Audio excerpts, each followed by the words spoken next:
Hi, and welcome back to How Ines Rolls.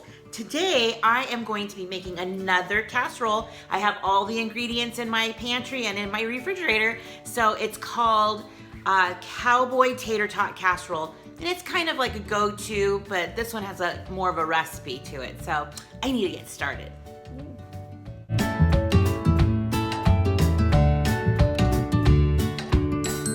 So one of the first things I need to do is use my cooking spray. Couldn't find it for a second there. And just kind of line a 9x13 pan.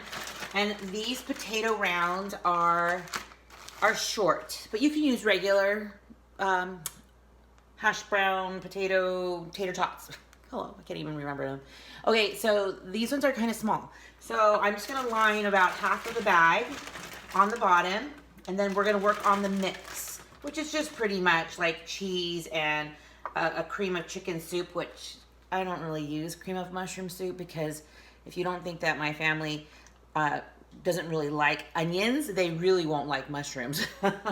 So I always think like, I'll see some shiitake or those big mushroom burgers, and I think, I wish I loved mushrooms enough to eat it like that, but I don't. And I have a childhood scarring memory from when I was a kid when my parents would always put mushrooms on pizza, and they're like, you can't even taste it. And I'm like, why do you even get it? And I said I could always taste them. So I don't use cream of mushroom soup, just cream of chicken, which is totally fine for this recipe. So let me get going now on cooking the meat in that pan behind me and adding the stuff to make it into a sauce. So do any of you have stories like that where you have had traumatic food experiences when you were a kid and then became an adult and liked that food? Because those are the kind of stories I kind of want to hear, because I think that might be encouraging to me with mushrooms. So just browning up the meat. I'm going to be adding, of course, dehydrated onions, because you know my family. And honestly, I do love onion rings and stuff, but I'm not a fan of big chunky onions that are cooking in food. It's kind of, I feel like if I have too many, I have to start picking them out. Anyways, so it's not just my kids. So just a little bit of this. And then some garlic as well. So it says like 3 cloves. So you go ahead and determine how much is good for you and your family. Every half a teaspoon is a clove.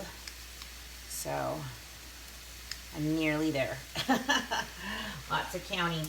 Now I also want to just kind of hit it with a little bit of salt. Just a tiny bit, because this is about a pound. The recipe calls for 1.5 pounds. I'd probably be okay with a pound because a lot of, they come in the tubes of a pound anyway. But lucky for me, I had some leftover nachos that we had last night. So that's just ground beef and nacho cheese. That's it. And it's not even spicy. So this will be actually perfect for this recipe, because I don't want to get, I want to use up all of our leftovers too. So that's probably about another 1/2 pound. So boom, the recipe's called for. I did everything right. So this is good. It'll be cooking through. I'm just heating things up, and then I'm going to start adding the cream of chicken soup and a can of drained corn. Drained corn. Yeah.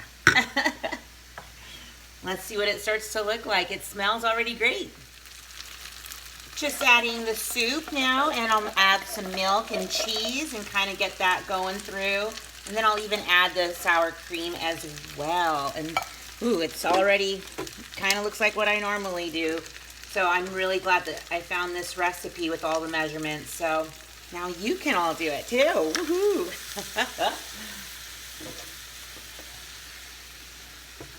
It does seem to call for a lot of cheese, so 2 cups. It's up to you about that. Sometimes I don't even use that much. So it's completely up to you how you want to do it. And because I've already have some of this nacho cheese, I may not even do that much. So completely up to you. Let's see. There's not really a whole lot in here anyways. Maybe about a cup or so, 1.5 cups. But this is looking great. All I'm gonna do now is just add the sour cream and the corn and then just let it come to a little, so it's not boiling hot when I touch it. I'll let it kind of simmer down a little and then I'll add it to our tater tots. Look at that yummy goodness. It is almost ready to pour. I'm just gonna let it settle here for a little bit too. You know it'd be really good on that handle on that pan. Yep, that's gonna be nice and interesting. Okay, so we're gonna attempt to do this. Let's see, you're just gonna pour it over the rounds.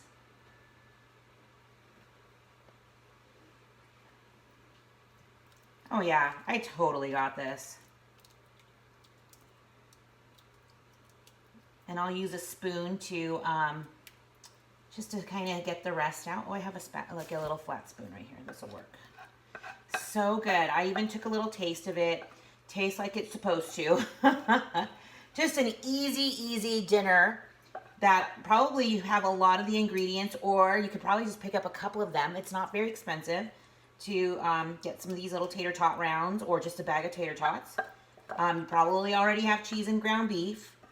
But then, you know, if you need to get some sour cream, maybe you already have it. Or cream of chicken soup. I mean, we have a lot of these things in our pantries already. Especially if you have a family.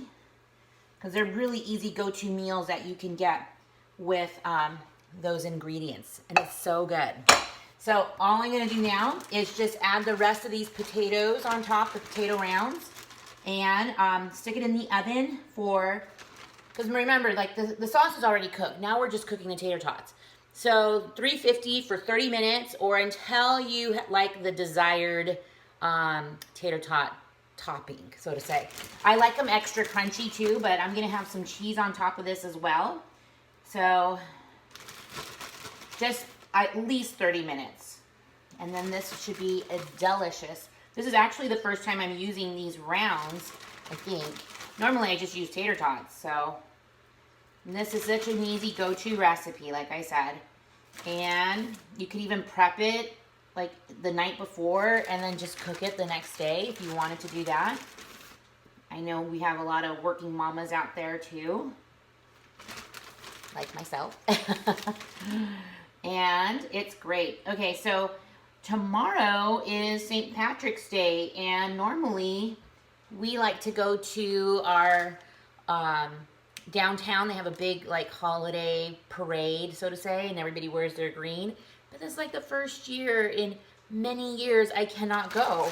So I don't know if Paul's gonna take the boys, but it's like one of my favorite things to do. Anyways, what do you do for St. Patrick's Day? Anybody out there do something really special? Maybe make some special meals or whatever? We just like to wear the green.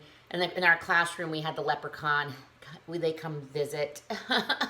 But because it's on a Saturday, he doesn't really get to visit. So we set up the traps, and then I get to tell the kids, he came. Which is probably better. But, so this is ready to go. It looks like I have some ripening bananas back there. I know that Ezra and Jonas really like that chocolate chip banana bread. Oh, I can't even remember. Okay, so maybe I'll make that tomorrow. But this is ready to go. I just got to sprinkle some cheese on that, put it right in the oven. It's good to go for 30 minutes. It just came out of the oven. It smells so good, but it's really, really hot, so I probably shouldn't try it just yet. So I have to practice my patience some more. But it took a little longer than 30 minutes, maybe like 35, and I did it to where I felt like the tater tots were nice and crusted on top, and the cheese wasn't too crusty. Do you know what I mean? So look, it's delish. Oh, it smells so good. So I'll wait a little bit and I'll show you what it looks like on a dish. So look, I put it on a plate. Oh, it looks so good.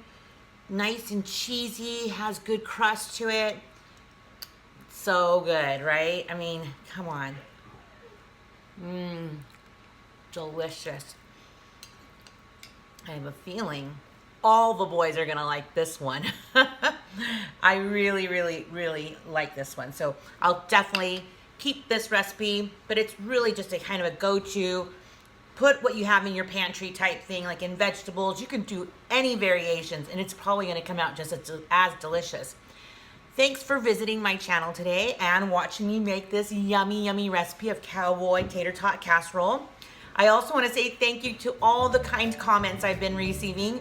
I love them, and I love meeting new friends, and I just love this journey and how much it's been connecting me to so many people. So stay tuned, because you never know what I'll be rolling out next.